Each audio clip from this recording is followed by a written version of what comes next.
It takes a major stretch of the imagination to believe that not that many years ago, this flattened landscape was the hub of the world's busiest seaport, London Docks.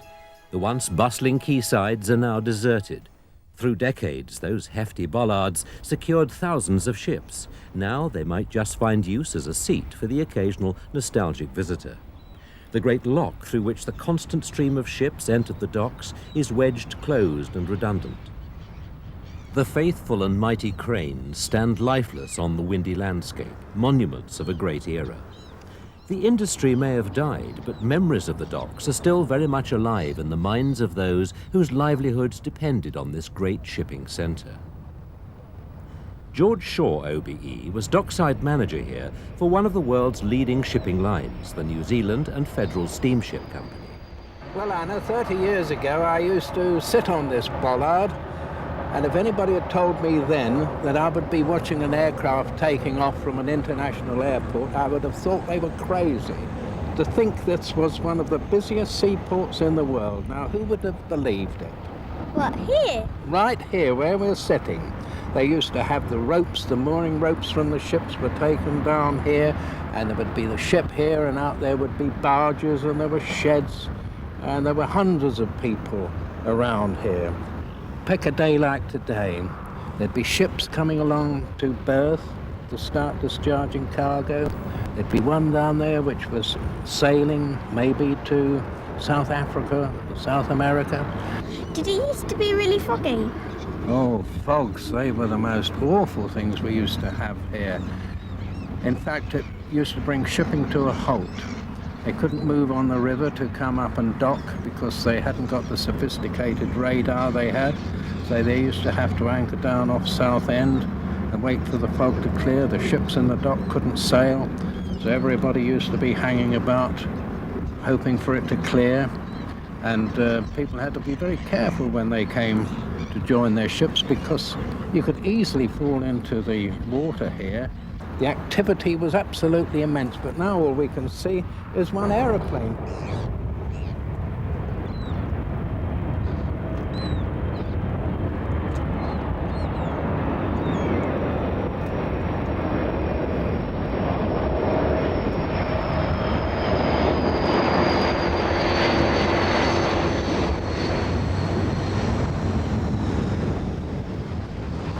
Well, there we are, Anna. It's hard to imagine this was one of the busiest seaports in the world. And when I think of the traffic out there, the noise, the bustle and the congestion of it, I find it hard to think that that was possible. So I don't know about you, but you just close your eyes and see if you can imagine what it was like. Try to go back with George and imagine those long-gone days when, through the early morning mist, heavy traffic from all over the country would cram in to trundle through London's narrow cobbled streets. There were some quite extraordinary and vast loads carried. Everything converged here in the bustling docklands, which were geared up and quite used to handling anything and everything.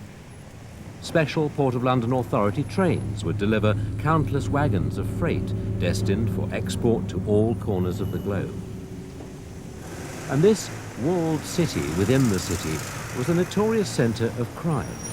It needed its own special police force to fight against the constant problems of smuggling and all manner of dockside villainy generated by all sorts of people from all over the world.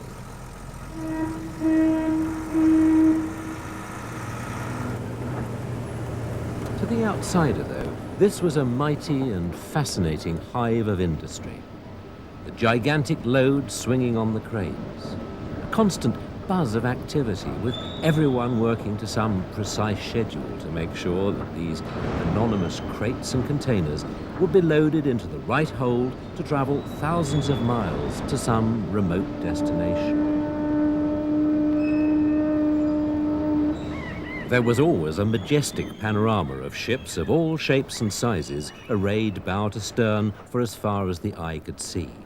Each proudly flew its colours of some of the world's most famous shipping companies: P&O, Cunard, Shaw Savill, Royal Mail, Portline, British India, Union Castle, the New Zealand and Federal Steamship Company, a massive list. Over 3,000 ships passed into the docks through this lock alone in 1 year, under the experienced control of the Port of London Authority officers.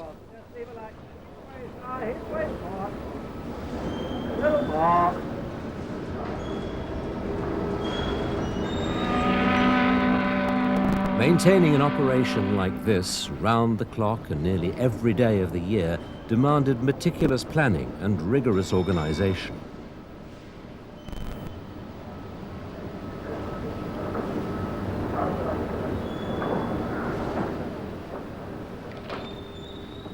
Here, Captain. Yes, the Brazil Star. Can we get her down to 3A in the basin to let the Durango in midday on Sunday? And the Loch Ryan to 9 King George for 1 day, then up to 11 King George to complete. Timing and coordination was every bit as testing as the work of today's air traffic controllers. Each new arrival had to be rapidly fitted into a berth only just vacated by a departing ship. Dockers had to be trained to handle every imaginable type of cargo. With any ship likely to take on up to 30 different types of cargo, each requiring its own handling technique, much depended on the shore staff who had to map out the complicated logistics involved in the many processes. They had to know where each stowage was and how it was to be got into the hold, and make sure that there were no bottlenecks or idle gangs.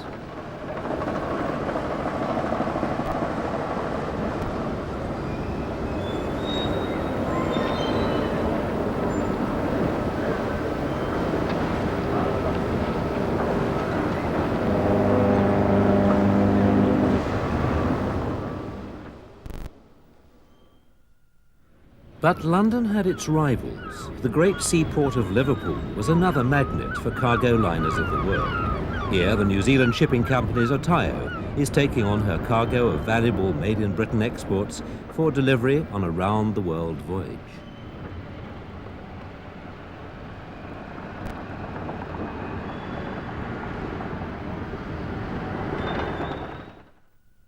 And of course, the great ports suffered all conditions. Here in London, in bitter, frosty early morning fog, everything has to go on as normal so that no beat of the untiring rhythm of the docks is interrupted. Just to make life even chillier, some people had to handle frozen meat. The cargo liner crews couldn't expect breaks on high days and holidays. For this port-line ship, it was going to be Christmas under full steam, and they would make the best of it.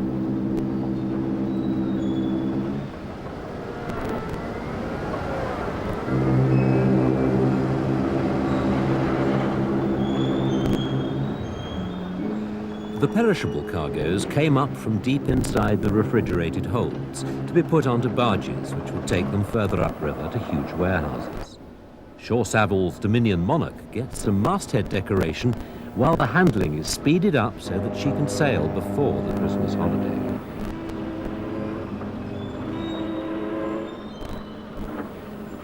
At 26,500 tons, and one of the largest liners to use London's royal docks, Dominion Monarch leaves her berth to start her voyage around the world.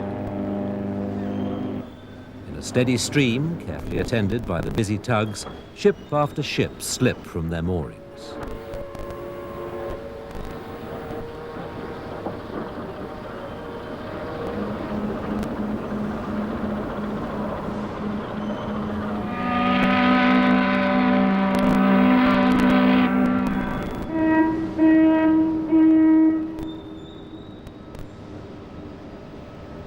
Dominion Monarch dominates the lock. Then she turns slowly towards Galleon's Reach and into the deep water channel, carefully navigating downriver past the belching smoke of the tireless factories and power stations. As she goes, a myriad of ships from all over the world are waiting their turn to berth.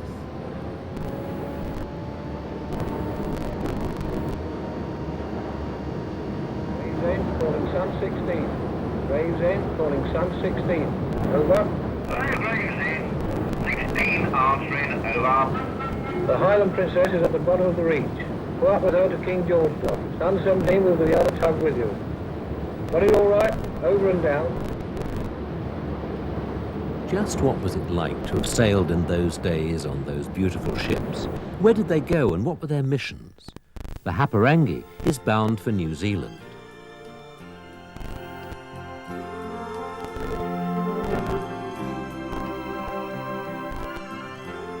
And a Blue Star vessel sets off for South America.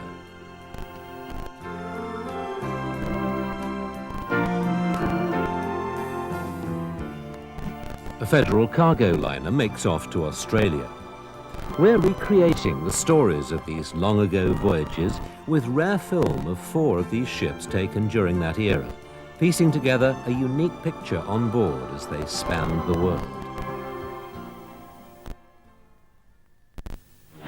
Our story starts with the Federal Steam Company's new tanker, the Kent. She noses her way out of the Isle of Grain, past her sister ship, the Derby. This is the start of a voyage to the Middle East.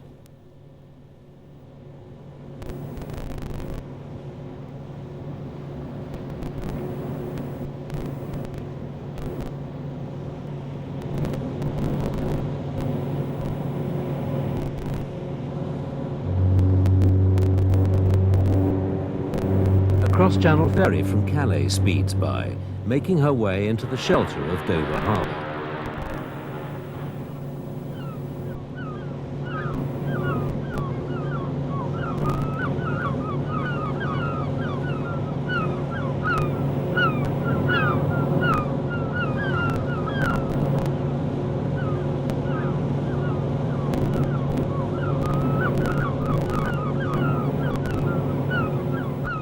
The Kent sails on past the unmistakable Seven Sisters before dropping off her Channel pilot and turning towards the open sea.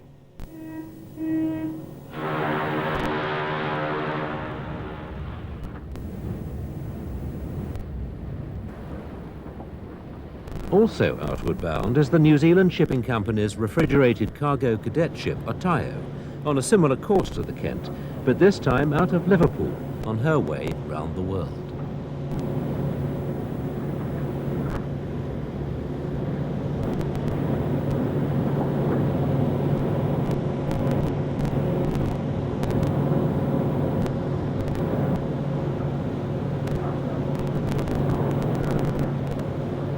Soon, hard at work, a complement of 70 cadets begin to learn the hard way about how to become first-class seamen.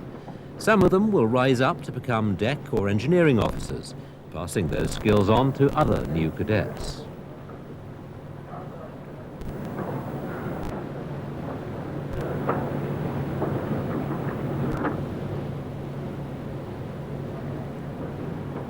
Strenuous work and strenuous play.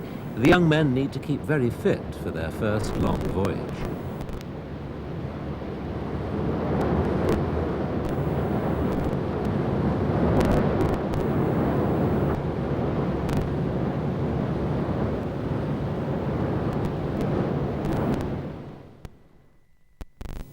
The Kent was the 3rd ship of her company to bear that proud name.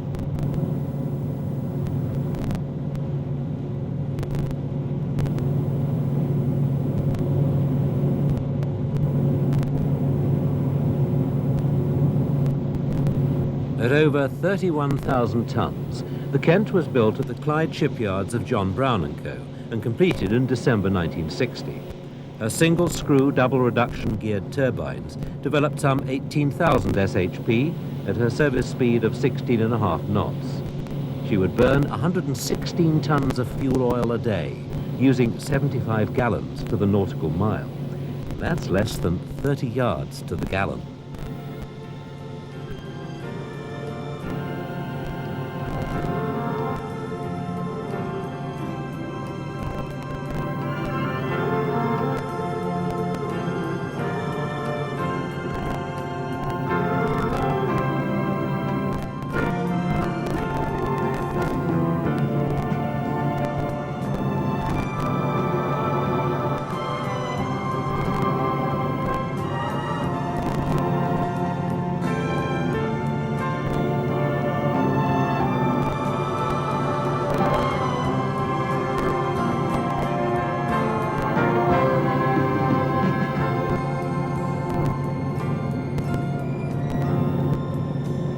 Plain sailing so far, but that sense of security disappears as the barometer starts to drop as she turns south towards the Bay of Biscay.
At last, the storm abates, making way for some much better days as the Kent reaches the calmer waters of the Mediterranean.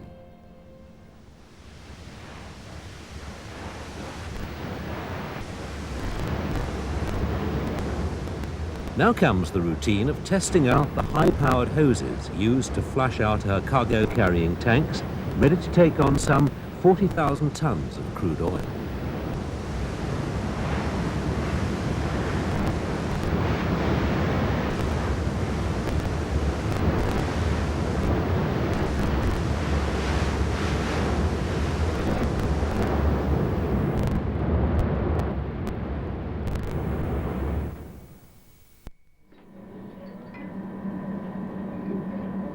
Life on all these cargo ships could be exhaustingly hard work, and meal times were much appreciated breaks from the routine.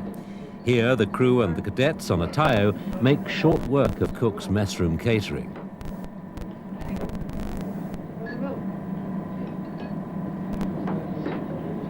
Not quite up to Mum's home cooking, but everything is polished off.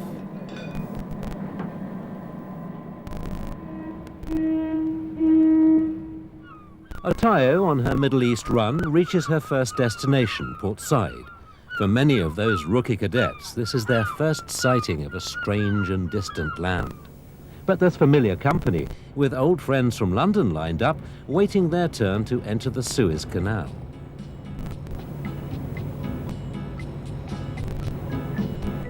A senior cadet takes the ship's helm, under the watchful eye of Atayo's captain and the Egyptian pilot. It can be a hazardous transit through this very narrow waterway. It may be scorching hot up on the bridge. It's even hotter down in the engine room.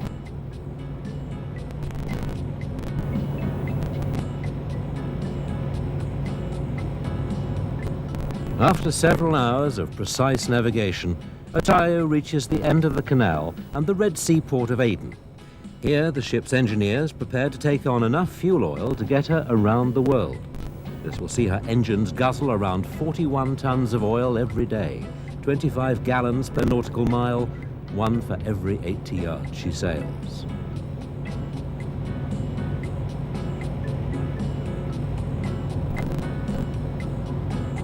As the fuel is piped on board, some members of the crew can use their spare time to buy their souvenirs from some of Aden's notorious bum boats, a case of buyer beware very often.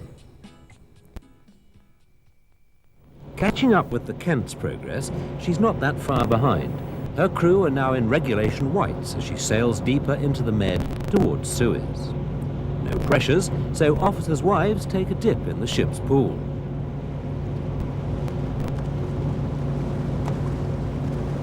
Then, in Atayo's wake, the Kent starts its passage through the canal.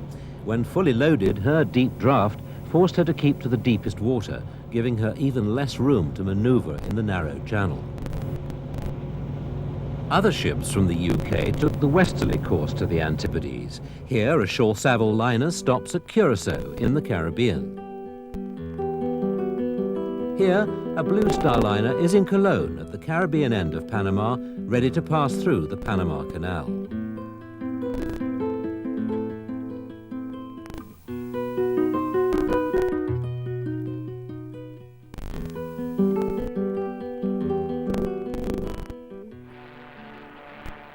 back to the Kent, which by now has left the Suez Canal and is passing another of the company's ships homeward bound for England.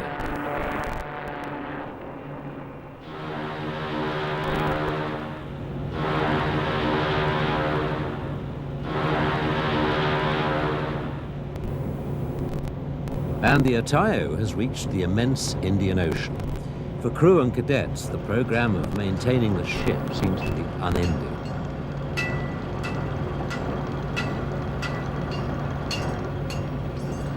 There's the constant problem of rust to deal with and painting it to hold it at bay.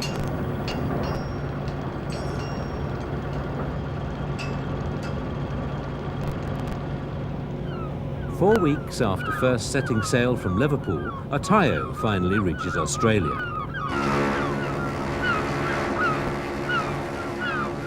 The pilot comes aboard to guide her safely through Sydney Harbour to her berth.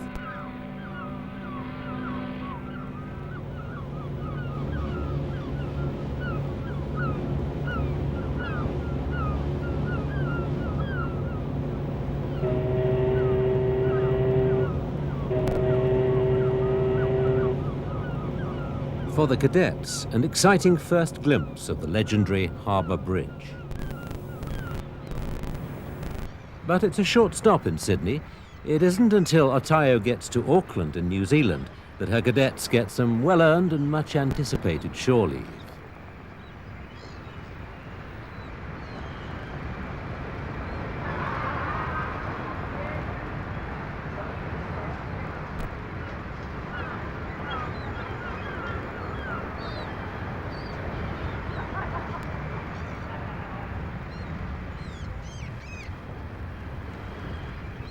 And there's a bonus. Another of the company's training ships, the Rakaya, is in port. And there's the chance to say hello to some old friends. Over 11,000 miles away from home, Auckland seems strangely English, but not quite English. They drive on the left, that's good. Not so sure about their sculptures, though. Otayo's cadets can enjoy long drifting hours of sunshine and discover the delights of Auckland's blue waters. Nice to be able to take command of a vessel, even if it is only a dinghy.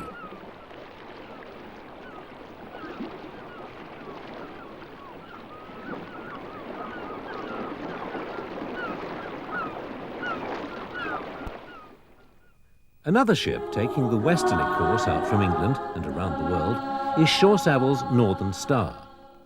She's reached the Pacific island of Fiji.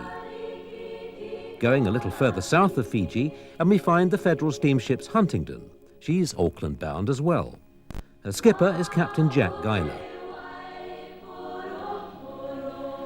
Even though this is the 44th time I've seen the New Zealand coastline on the horizon since I left Glasgow as a lad, it still gives me a kick.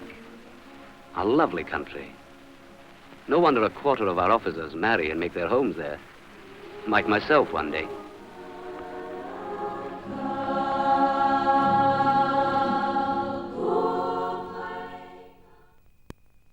Back again to catch up with progress on the Kent. After completing her outward-bound voyage, she's resting in the blistering heat of a Middle East port, taking on a cargo of crude oil.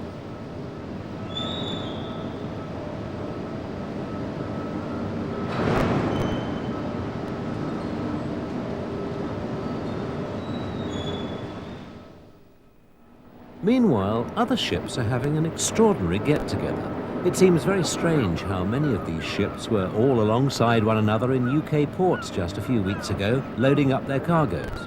Now, by their different routes, they've come together again in the welcome New Zealand warmth to journey around the picturesque coast.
There's cargo to collect from a list of very English place names. Wellington, the harbour of the capital.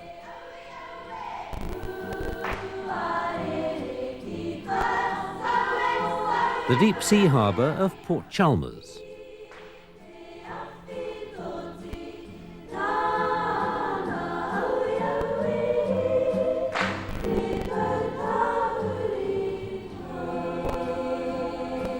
A smaller picking up point at New Plymouth.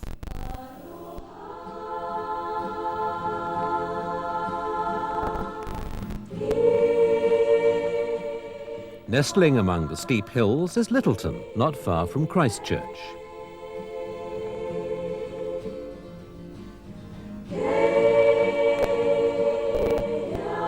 Napier, a town that expanded rapidly with brisk trade.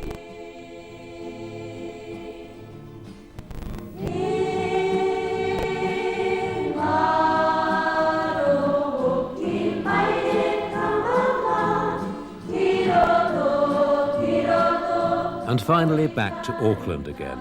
Those crews revelled in their 6 to 8 week stays ashore. Many of them succumbed to the appeal of New Zealand and came back later to make it their home. Shore Savile, Blue Star, Port Line, Elements, they were all part of the port party to be found lined up in Auckland.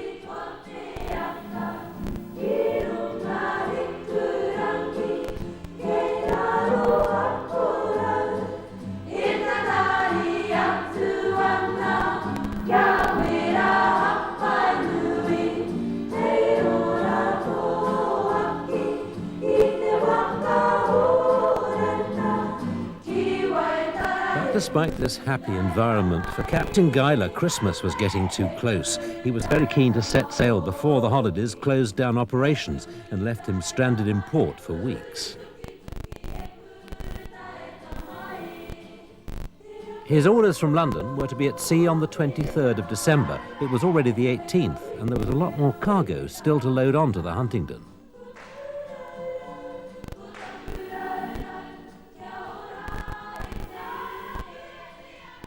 Otao's crew were also busily trying to keep to schedule.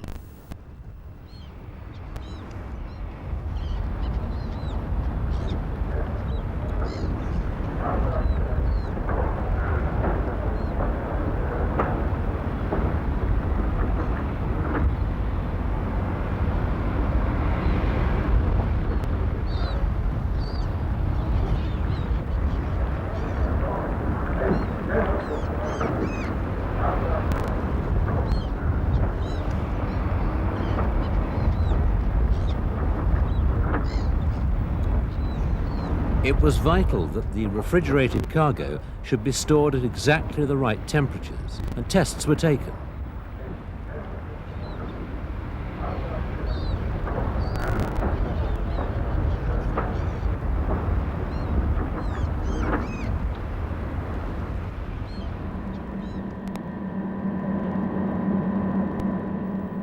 Otao's elaborate refrigeration plant was under the strict control of the ship's refrigeration officers, who were charged with the responsibility of ensuring that the cargo survived in the searing heat of the tropics to arrive in England as fresh as the day it was loaded here in New Zealand.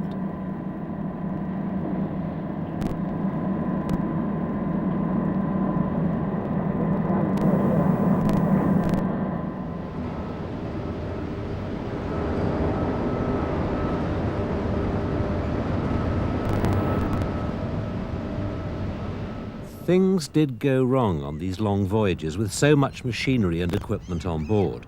Halfway across the world to Galveston and the United States, and here's the federal ship's Durham. A serious mechanical fault has paralyzed her, so a sister ship, the Haparangi, had to be dispatched to rescue that precious cargo.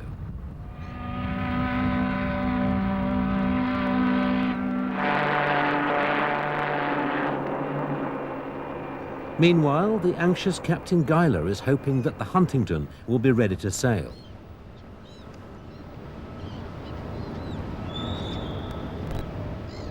The company's shipping manager getting the last of her cargo aboard only just before the port shut down for those long Christmas holidays.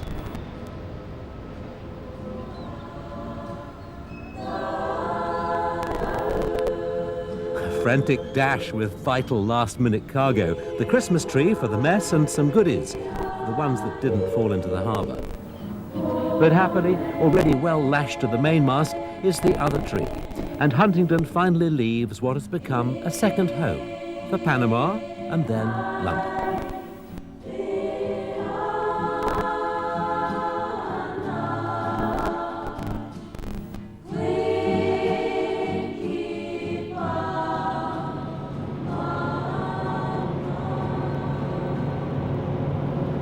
After 2 days out into the warm Pacific Ocean, it is indeed Christmas, celebrated in style and enjoyed all the more when everyone had the bonus of extra pay and leave for being at sea over Christmas time.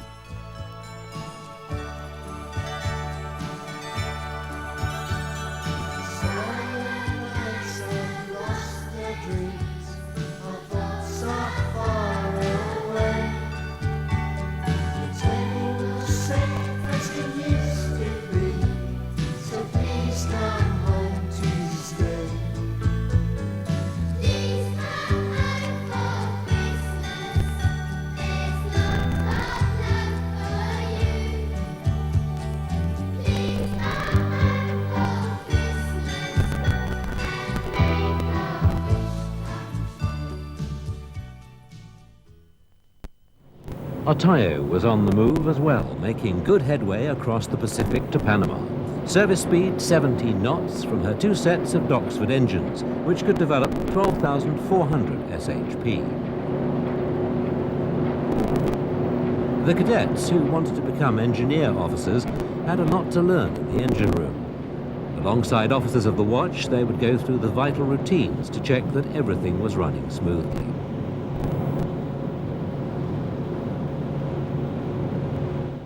All cadets were expected to grasp the basic principles of engineering, how the 2-stroke diesel engine functioned, for example.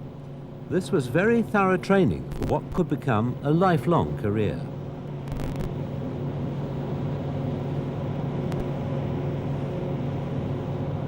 Also on board, the more technically minded cadets would receive intensive hands-on training in the instructional and repair shops, extensively equipped with all the necessary machine tools.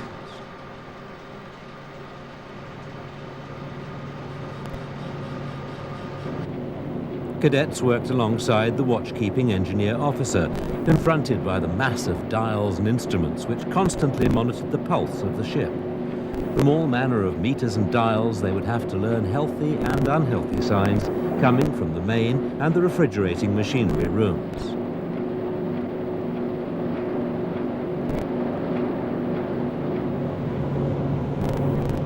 Otayo was a fully equipped floating training college.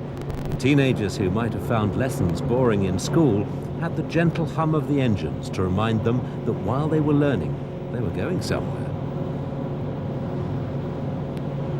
The life of young cadet seamen was not all hard slog and training. They did relax, reading, writing home, some great letter writers telling much, although of course not quite all, about their times ashore. There was strong companionship among them, and on a busy ship they could find peace and privacy in their own comfortable cabins.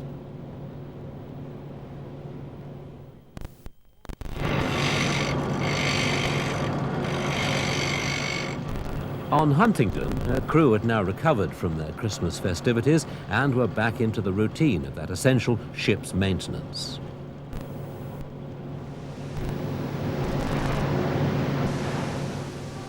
In the early morning warmth of the Pacific, nearly 3,000 miles from New Zealand, they reached the Polynesian Pitcairn Islands, a tiny British colony founded by 9 mutineers from the infamous Bounty.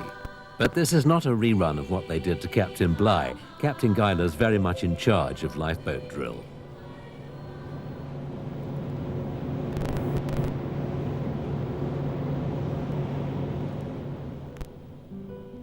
This is Panama, and coming up, the journey through the famous canal.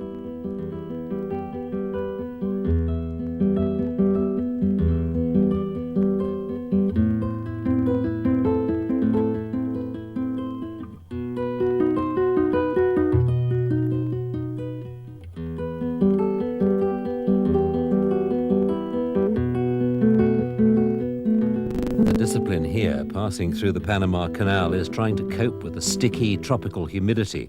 It's a stark contrast from the equally hot but more manageable dry heat of the sands of Suez.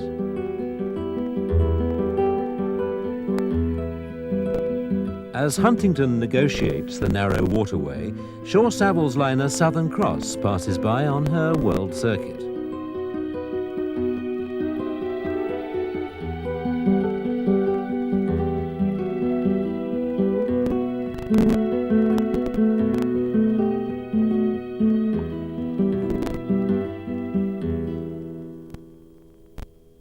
At 11,281 tons, Huntington was built at the Glasgow yards of Stephen & Sons. Powered by two 6-cylinder Doxford diesel engines, she developed 12,800 shp at her service speed of 16 knots. But at this stage, the strain was taken by the canal's mighty little engines, known fondly by all the ship's crews as mules.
In those days, Panama couldn't match Auckland for civilization, but the little shanty towns offered a host of friendly bars and many very friendly women. It always came as a great relief to the company's agent when he saw the ship safely out of port the following morning. Clear of the canal and steering on an east-northeasterly course, Huntington sailed through the Caribbean, along the coast of Colombia, on her way to the beautiful Dutch West Indian island of Curacao. Less romantically, a centre for petrol refining, but better known for the heady liqueur which took its name.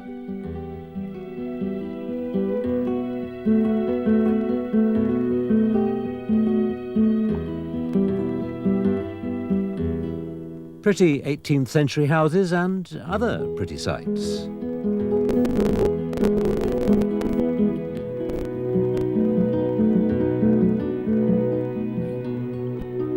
And somewhere to do a little bartering with the local traders.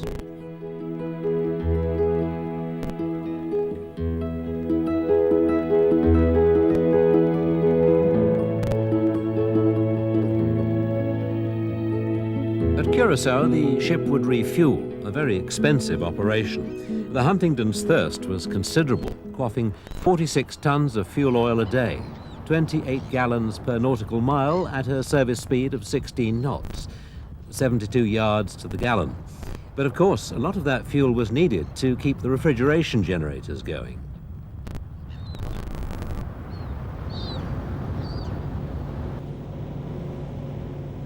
Out from Curacao and into the last leg of a long but successful voyage home. Of course, things hadn't gone so smoothly for the Durham. Stuck in Galveston, the stricken ship waited for parts to come from the builder's yards. Some of her crew and cadets were sent back to England as passengers on the American cargo liner Thomson Likes. Built during the Second World War, she was a standard American-class vessel of only around 8,000 tons, with a service speed of some 13 knots.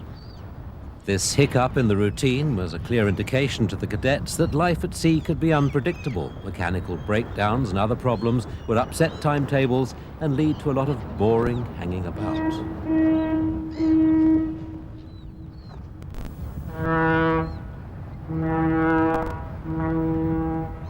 No problems for the Kents. In fine fettle in the Med, she was nearing the end of her homeward voyage, rounding the Rock of Gibraltar on a northerly setting for the Bay of Biscay and Blighty.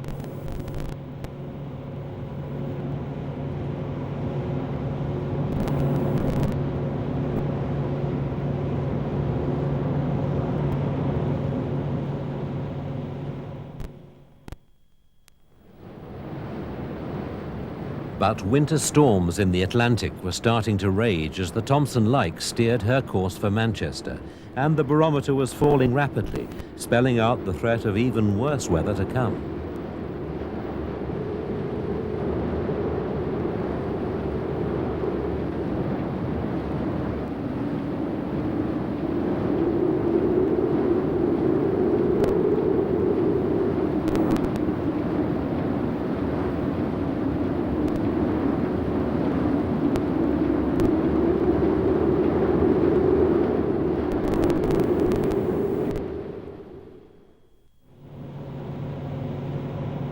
Not far behind the Thompson Likes and the Huntingdon was the Atayo making her way through the Panama Canal.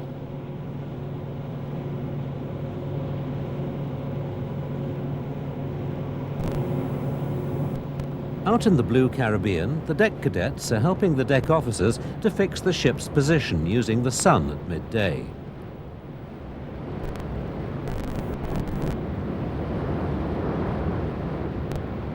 By using a familiar landmark, such as the Sombrero Lighthouse, the cadets could confirm their calculations and the exact position of the Atayo as she sailed from the Caribbean into the Atlantic. Its current calm gives no hint of the dangers that lie ahead.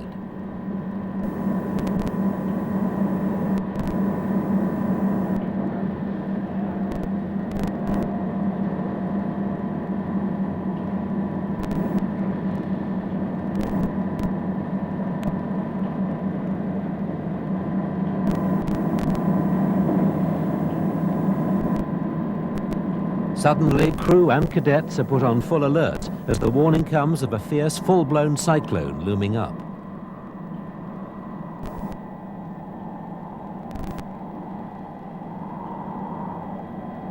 This is not schoolroom textbook stuff, but a real chance to be hands-on in learning about the behavior of a cyclone and to help prepare for the worst.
Atayo does suffer some damage in the ferocious seas that she encounters, but she survives to get to calmer conditions and approaches home waters.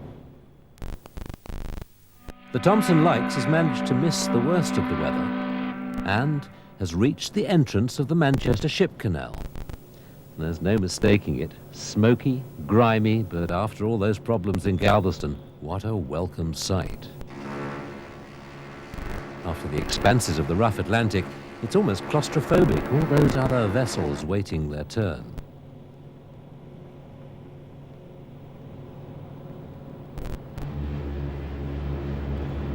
And there's work to be done, taking the ship to pieces.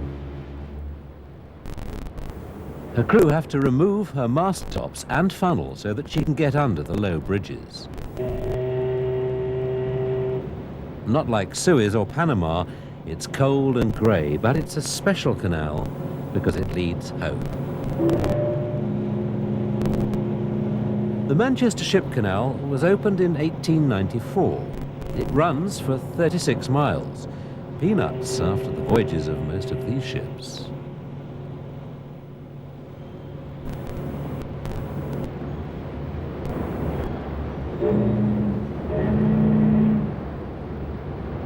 The canals can take vessels of up to 15,000 tons, almost to the city centre.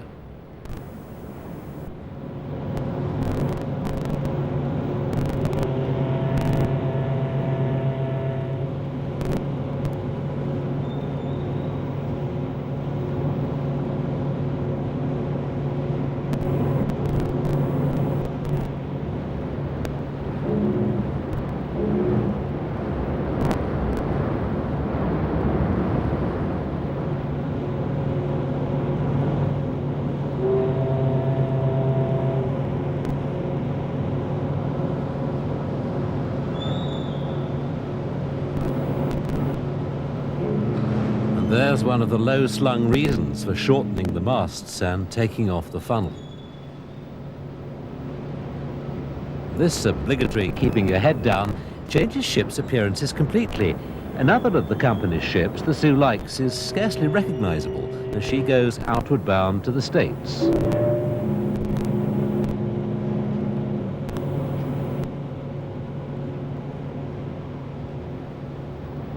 Just one last lock and swing bridge to contend with before the Thompson Likes can berth, right in the centre of England's industrial heartland, Manchester.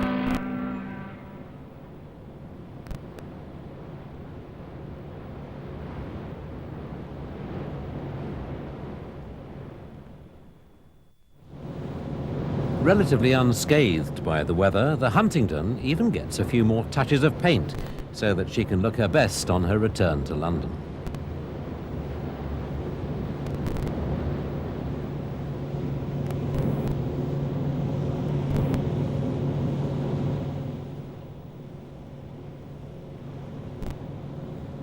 Inevitably, after 6 months away, everyone's excited on board, a condition known as the Channels. They all look forward to seeing their families and loved ones again.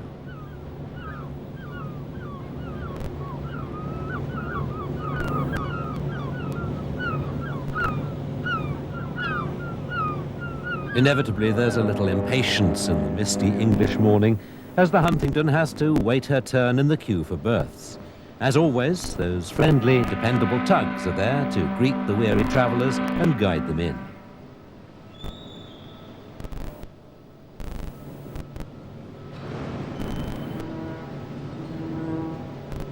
Those old Thames barges and the cranes are so grubbily beautiful after all the months away.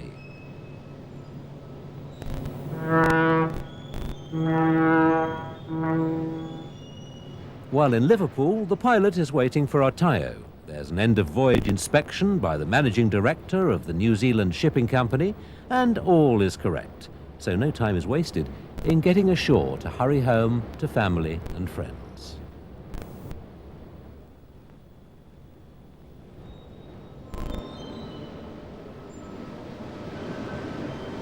With the work of the Huntington's crew nearly done, there's the massive job of unloading what she's collected as cargo around the world. Anything up to 11,000 tons of meat alone. That would have been enough for £half a pound each for the entire population of Britain.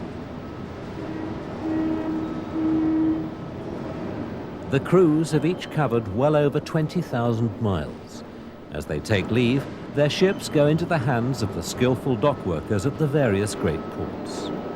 But this was the really big one in the history of cargo shipping. London, the biggest and busiest port in the world. biggest and busiest port in the world. The biggest and busiest port in the world. The biggest and busiest port in the world. Well, Anna, it's all over. It's all over. It's time to go. All right.